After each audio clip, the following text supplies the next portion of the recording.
오늘은 디플러스 이른 양 찾기 주일 예배입니다. 상반기에도 우리가 70일 전도 대행진을 선포하고 그렇게 전도에 힘쓰고 또 힘차게 달려왔었고, 하반기에도 우리가 이른 양 찾기 주일을 선포하고 70일 전도 대행진을 진행해 왔습니다. 그리고 오늘에 이르게 되었습니다. 적어도 1년 중에 우리가 140일을 전도에 힘쓰면서 그 사명을 감당해 왔습니다. 우리 교회는 올해 많은 변화와 행함이 있었습니다. 코로나19가 유행 중일 때에 비대면 예배를 대비해서 우리가 실시간으로 비대면 예배를 드릴 수 있도록 그 실시간 스트리밍 서비스를 여러분들에게 제공하기 위해서 방송 장비를 교체하고 완비했습니다. 또 우리가 더 많은 인원들이 한꺼번에 동시에 예배 드릴 수 있도록 또 식당과 1층과 중고등부실을 연결해서 동시에 예배 드릴 수 있도록 그렇게 우리가 설치를 했습니다. 그리고 새롭게 새 가정의 선교사님을 후원하기 위해서 일불 선교 헌금을 신설하였습니다. 우리 교회 성도들이라면 누구나 의무적으로 월 1불씩 한 1,500원 정도인데요. 그렇게 참여해서 많은 분들이 그 선교사님 가정을 위해서 기도하며 후원하고 있습니다. 또 장애인의 날에 여러 장애인 시설을 찾아서 방문했고 또 선물을 전달하였고, 호국 보훈의 달에는 보훈 가족들을 찾아뵙고 선물을 전달하였습니다. 그리고 새로운 일꾼을 선출해서 장로 1분, 안수집사 6분, 권사님 10분을 임직과 취임을 오늘 오후에 이제 하기에 이르렀습니다. 또 온 가족이 함께 예배 드릴 수 있는 시간들을 우리가 만들어서 60년 이상 이제 결혼하신 지 60년 이상 된 회원 가정을 축하하는 시간을 가졌고, 또 우리 교회 80년 이상 근속해서 출석하신 또 몇 분을 우리가 시상하고, 또 3대가 함께 참여해서 찬양 발표를 할 수 있는 시간들도 가졌습니다. 어려운 이웃을 돕기 위해서 1일 천사 거북이 마라톤 대회를 열어서 100명 가까이 이렇게 모여서 뜻깊은 그 시간들을 우리가 보내기도 했습니다. 코로나 블루 시대에 우울증을 겪는 성도들과 이웃을 위해서 우리가 우울증 및 자살 예방 세미나를 개최하였습니다. 또한 자녀들을 위한 쉐마 자녀교육 세미나도 이제 쉐마 자녀교육 세미나라는 타이틀로 1회 우리가 개최하였고 또 매년 개최할 예정입니다. 저희 교회에 새롭게 등록한 교인들이 전반기에 있었어요. 그래서 이분들을 위해서 저희가 1기 새가족 안내 과정을 실시하고 6주간에 걸쳐서 수료하게 했습니다. 또 이삭주기 후원원금 계좌를 개설해서 십시일반 우리가 모아서 완주군에 1톤의 쌀을 기증하는 나눔 사역을 실시했습니다. 또 하반기에는 라면 100박스를 우리가 단체와 또 개인 가정에 기증하고 배달할 예정입니다. 그리고 재능기부 사역을 통해서 1차로 어르신 가정에 우리가 리모컨으로 켜고 끌 수 있는 전등을 설치해 드렸고, 또 2차로 방안, 즉 겨울을 대비해서 여러 가지 간단한 집수리와 또 등 설치를 진행하고 있습니다. 코로나 시대 영적 성장을 위한 세미나를 개최해서 2분의 신학대학 교수님을 모시고 또 우리가 귀한 시간을 가졌습니다. 제가 말씀드린 것 외에도 우리 교회가 올 한 해 다양한 사역들을 진행해 왔습니다. 앞으로 2022년에도 진행해 온 사역들 뿐만 아니라 우리가 새로운 사역들을 또 계획하고 또 진행할 예정입니다. 무엇보다도 이웃에 대한 관심을 놓지 않고 지역을 위해서 봉사에 나갈 것입니다. 봉사교회는 앞으로도 이웃과 더불어 살아가는 아름다운 세상을 만들기 위해서 조금씩 더 노력해 나갈 것입니다. 오늘 성경에서 우리가 함께 나누고 싶은 이야기는 우리가 인생을 살아가면서 세 가지 문제를 만난다는 것이죠. 이 세 가지 문제를 어떻게 해결받을 수 있을까를 한번 고민해 보고자 합니다. 오늘 여러분들이 새가족을 위한 영상을 보셨겠지만 새가족들을 위한 영상은 아닙니다. 새가족들뿐만 아니라 우리 기존의 성도들에게도 필요한 그런 영상 메시지라고 생각을 합니다. 그 세 가지 문제 중에서 우리가 겪을 수 있는 세 가지 문제 중에서 그 첫 번째는 길을 잘못 들었을 때입니다. 막상 가보니 그 길이 아니거나 혹은 길을 가다가 중간에 방향을 잃고 헤매거나 또 길이 없는 길을 뚫으려고 헛된 노력을 하는 경우입니다. 여러분, 인도의 선다싱이라는 사람의 이야기를 한번 들어보셨을 겁니다. 인도의 사도 바울이라고 불리는 사람이죠. 선다싱은 그 기독교에 대해서 굉장히 적대적인 감정을 가졌던 사람이었었어요. 선교사님들이 지은 학교에다 돌을 던지기가 일쑤였고 또 여러 번 성경을 불태웠던 사람입니다. 그리고 그는 자기 친구들에게 성경을 불태우면서 정말 하나님이 살아계시면 성경을 불태운 나를 가만둘 리가 없지 않냐, 이렇게 자신감 있게 이야기했던 사람이었습니다. 그런데 성경을 불태웠던 그날 밤부터 이제 배가 아파오기 시작을 합니다. 그리고 그 배가 너무 아파서 먹지도 못하고 잠도 이룰 수 없는 그런 상황에 이르렀습니다. 그런데 그때 문득 생각하던 것이 자신이 자신 있게 이야기했던 것, 정말 하나님이 살아계시면 성경을 불태운 나를 어찌 해야 되는 것 아니냐라는 이 이야기가 생각나면서 하나님 앞에 기도하기 시작했어요. 정말 하나님이 계신지, 그러면 나에게 그런 증거를 보여달라고.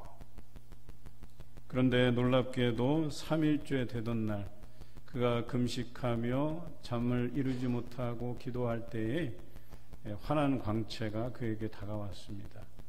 그리고 누구인지 그가 알려고 했을 때에 그 환한 광채 속에서 예수 그리스도께서 그에게 말씀하셨죠.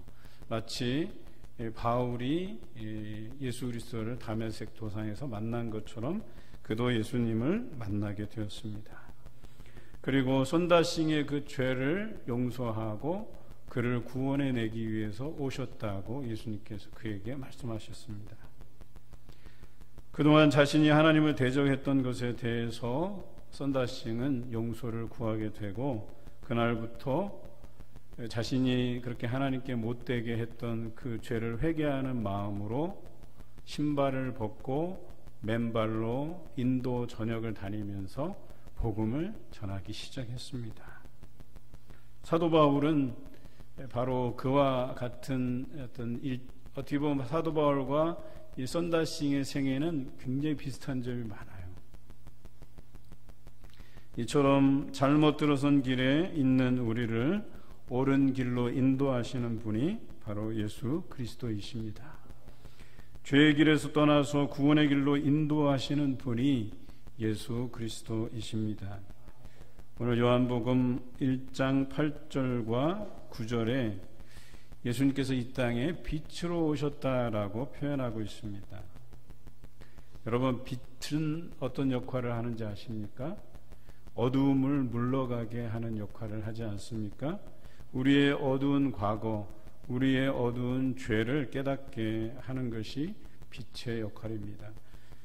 예수님께서 이 땅에 오셔서 우리와 만나주시고 또 오늘도 우리가 간절히 바랄 때에 우리와 인격적으로 만나주시는 분이 예수 그리스도이십니다. 그 예수님을 제대로 만나면 우리가 바뀌는 것이 뭐냐면 우리의 숨겨졌던 그 어두운 과거, 어두운 죄들이 이렇게 밝게 비춰진다, 드러난다라고 하는 사실입니다. 여러분 어때요? 어두움 속에 만약에 오랫동안 있는다 하면 아마도 볼 수 없기 때문에 물건이 어떻게 정리되어 있는지조차도 우리가 알 길이 없어요. 그래서 나중에 빛이 들어왔을 때 아마 여러분들이 흔하게 발견할 수 있는 것은 물건들이 어지럽게 널려 있는 것들을 아마 경험하게 되실 거예요. 이렇게 빛이 우리에게 드러나게 되면 우리의 어두웠던 그 과거의 죄들이 드러나고 또 우리 삶에서 어지럽게 정리되지 않았던 그 삶이 밝히 드러나게 돼 있다라고 하는 것입니다. 우리가 예수님을 알게 되면 우리 안에 감추었던 그 죄들이 드러날 뿐 아니라 우리가 얼마나 잘못 살았는지에 대해서 우리가 깨닫게 된다라고 하는 것이에요. 썬다싱이 바로 그런 이예요. 자신이 이 길이 옳다고 자신 있게 걸어갔던 그 길이 아닌 길이에요. 막혀있는 길이에요. 그리고 그 길을 뚫으려고 헛된 노력들을 그동안 해왔다는 거예요. 그런데 빛이 되신 예수 그리스도를 그가 만나고 나서부터 그의 일생이 바뀌었다는 것입니다. 그의 죄가 드러나고 또 어지럽게 이렇게 정리되지 않은 그의 죄된 삶이 드러나기 시작했다는 것이죠. 여러분, 자신이 그 더럽고 추한 죄를 지니고 있는 사람이라는 것을 알 때 그 충격이 얼마나 크겠냐라고 하는 것이죠. 여러분, 사도 바울이 예수님을 만나서 어찌 됐습니까? 3일 동안 보지도 못하고 먹지도 못하고 마시지도 못했다. 이렇게 성경은 기록하고 있지 않습니까? 왜 그랬을까요? 충격 때문에 그런 거예요. 충격 때문에. 여러분, 혹시 연애하다가 젊은 시절에 헤어져 보셨어요? 저는 한번 헤어져 봤는데 보름 동안 못 먹겠더라고요.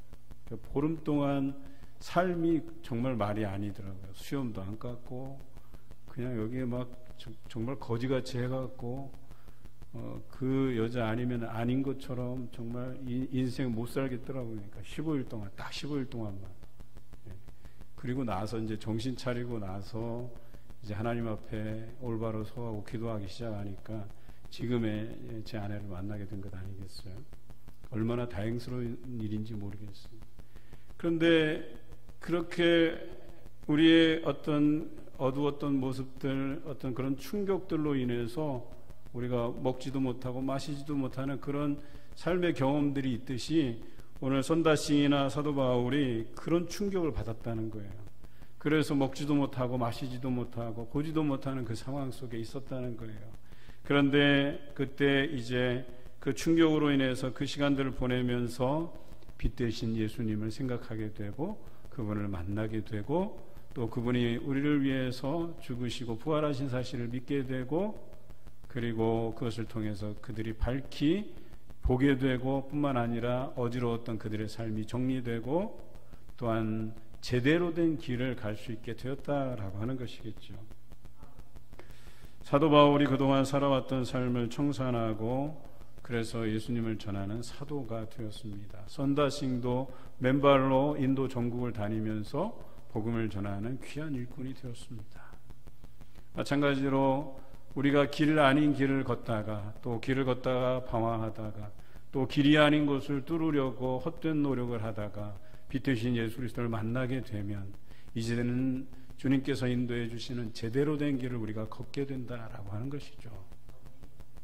오늘 이곳에 예배드리는 모든 분이 빛 되신 예수님을 믿고 참 길을 찾고 걸어가시기를 주님의 이름으로 기원합니다. 둘째는 진리를 잃어버렸을 때입니다. 여러분, 진리라고 믿어왔던 그것이 거짓이 돼버리고 또 내가 사랑한다고 생각했는데 나중에 배신당하고 또 가짜를 붙들고 그것이 진짜인 양 우리가 목말라하고 애타하고 했던 그 심정, 그런데 알고 보니까 다 거짓이었고 가짜였다는 것을 알 때에 여러분 어떻게 했습니까?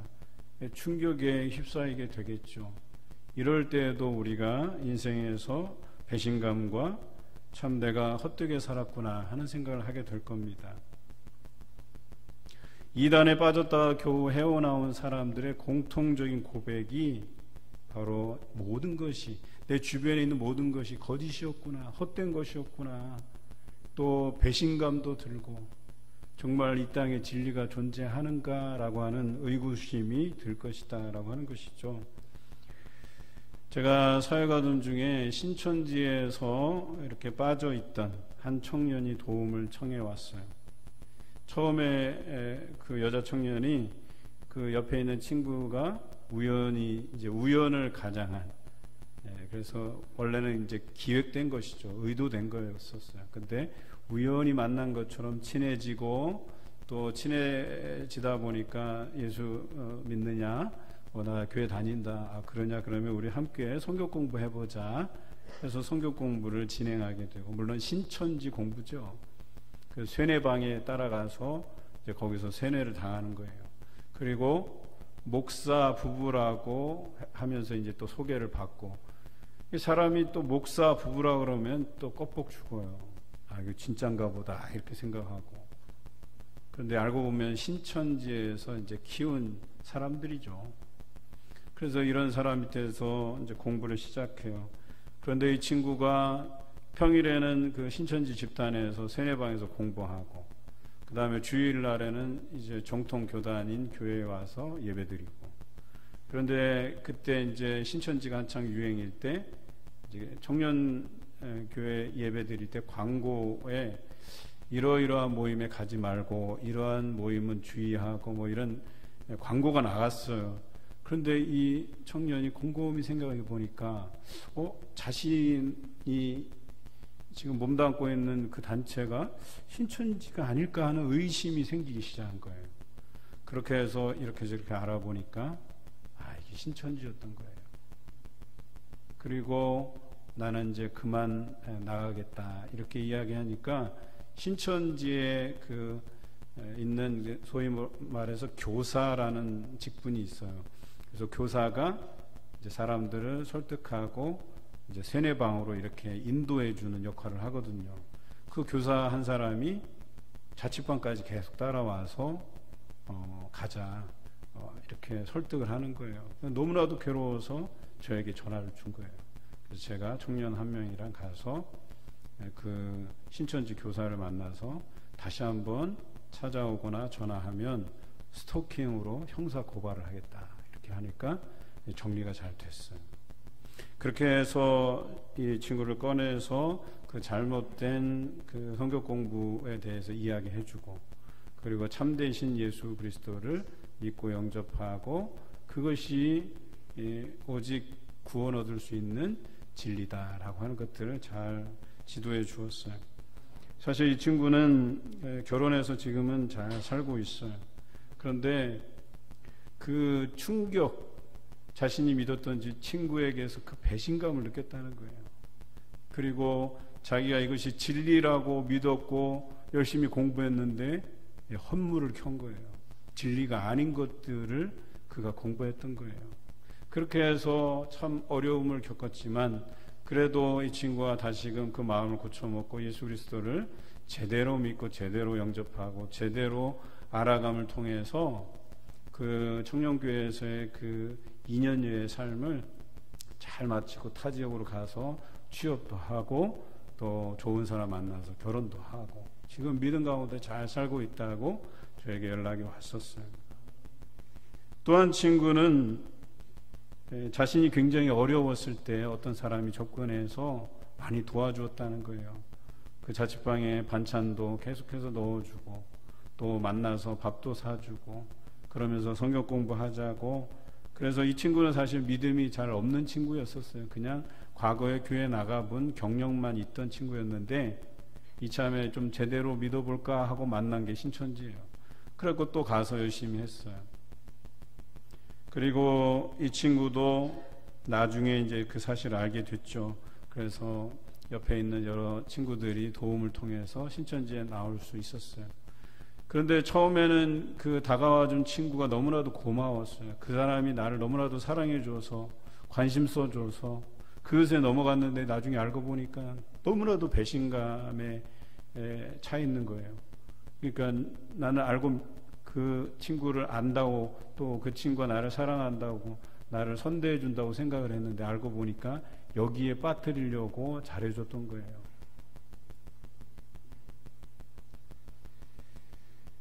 자신을 그토록 사랑해준 친구였는데 잘못된 교리에 빠지게 만들기 위해서 자신에게 잘해준 것을 알았을 때에 그것이 사랑이 아닌 것을 알았고 배신감이 들게 되었다는 거예요. 이 친구는 그 충격에 우울증까지 걸렸어요. 그래서 우울증 치료를 위해서 저랑 상담할 때 제가 상담 쪽에 이제 브릿지 사역을 한 거죠. 전문가에게 의뢰를 해서 좀 상담을 좀 받게 하고 전문적인 상담을 받게 하고 또 저는 목회적인 상담을 통해서 이 친구를 온전히 치유해 가는데 우리 청년들이 또 많이 도와줬어요. 옆에서 격려해주고 위로해주고 또 이 친구가 나중에 좋은 직장에 취직할 수 있도록 알선도 해주고 그렇게 해서 점점점 회복돼 가는 모습을 그렇게 우리가 경험할 수 있었어요. 여러분, 가짜인 줄 모르고 정말 그것이 진짜인 양, 그것이 진리인 양 그렇게 따라갔다가 또 자신이 그 목말라 했던 이것이 생수인 줄로 알고 마셨는데 알고 보니까 그게 독극물이든 독약이든 물이었다는 거예요. 그의 인생이 처참하게 피폐해질 때까지, 마음과 정신이 피폐해질 때까지 그렇게 망가져 버렸다라고 하는 사실이죠. 그런데 놀라운 사실은 그런 친구에게도 예수님께서 인격적으로 만나주셔서 그 어려운 곳에서 빠져나오게 하시고 그 병든 10년까지 하나님께서 만져주셔서 치료하여 주셨다라고 하는 사실이에요. 여러분, 우리가 살아가면서 진리 아닌 것들을 줬다가 이런 일을 경험하게 된다라고 하는 것입니다. 이러한 사람에게 예수님께서 찾아와 주시고 예수님만이 진리임을 알게 해 주십니다. 예수님을 알고 믿고 성령 충만하게 살아갈 수 있도록 인도해 주십니다. 여러분, 우리 주변에는요 가짜가 많습니다. 진짜를 구별할 수 있어야 됩니다. 사도행전 4장 12절에 이런 말씀이 있죠. 다른 이로서는 구원을 얻을 수 없나니 천하 사람 중에 구원을 받을 만한 다른 이름을 우리에게 주신 일이 없음이라. 예수 그리스도 외에는 구원을 주실 만한 다른 길이, 다른 이름이 없다라고 말씀하세요. 예수 그리스도만이 이 땅에서 진리이십니다. 이 진리의 말씀을 읽고 따르는 성도가 되시기를 주님의 이름으로 기원합니다. 셋째는 생명을 잃어버렸을 때입니다. 여러분, 모양은 있는데 그 안에 생명이 없어요. 형체는 있는데 거기에 열매가 없어요. 또 죽은 나무인데 꽃을 피우기 위해서 죽도록 노력해요. 근데 꽃은 피지 않아요. 죽은 나무에서는 꽃이 필 수가 없다라고 하는 것이죠. 오늘 이 표현은 소망이 없다라는 표현과 같습니다. 예수님의 죽으심과 부활은 우리에게 생명의 길, 소망의 길을 내신 것이에요. 그래서 누구나 예수 그리스도를 믿으면 우리가 천국의 길이 우리에게 열려지게 된다라고 하는 것이죠. 그런데 믿지 않는다, 예수 그리스도를 모른다라고 하면 모양은 있는 것 같은데 그 안에 생명이 없다라고 하는 것이에요. 형태는 있는데 열매가 없는 인생을 살아가는 거예요. 허무한 인생을 살게 되는 것입니다. 이미 죽은 나무 같은 인생인데 꽃이 필 수 없는 나무인데 꽃 피기를 기다리는 인생처럼 살아가는 거예요. 그것을 전도자가 어떻게 표현했어요? 헛되고 헛되니 모든 것이 헛되다, 이렇게 표현하고 있지 않습니까? 소망 없이 살아가는 그 삶이 헛되다라고 하는 것이에요. 그런데 주님이신 예수 그리스도를 믿으면 생명을 얻게 된다고 성경은 기록하고 있어요. 열매가 있는 인생, 꽃이 피는 나무 같은 인생, 바로 천국을 향한 그 인생의 여정을 걸어갈 수 있다고 이야기합니다. 오늘 성경에는 예수님께서 자신을 이렇게 표현하십니다. 나는 진리요, 길이요, 진리요, 생명이다, 이렇게 표현하고 계십니다. 우리가 인생에서 어려움을 겪을 때, 길이 없어서 아닌 길을 걸을 때, 길을 헤맬 때 길이 되신 예수님, 또 우리에게 어때요? 진리 아닌 것을 따라갈 때 참 진리 되신 예수님께서 길을 인도해 주세요. 또 소망 없이 살아가는 인생에게 예수님이 인격적으로 만나 주셔서 소망이 있는 삶, 생명의 길을 걸어가게 하신다라고 하는 사실입니다. 사도행전 16장 31절에 주 예수를 믿으라, 그리하면 너와 내 집이 구원을 얻으리라고 말씀하고 계십니다. 거짓 속에서 맴돌던 삶에서 벗어나 진실한 진리와 빛을 보게 됩니다. 희망이 없어 보이는 인생에서 생명과 소망을 발견하게 됩니다. 여러분, 예수 그리스도를 만나면 삶이 이렇게 변화됩니다. 뿐만 아니라 여러분 삶에서 기적을 경험하게 될 것입니다. 이제 방황하는 인생의 종지부를 찍고 구원을 향한 그런 열망을 가지고 살아가시는 여러분 되시기를 주님의 이름으로 기원합니다.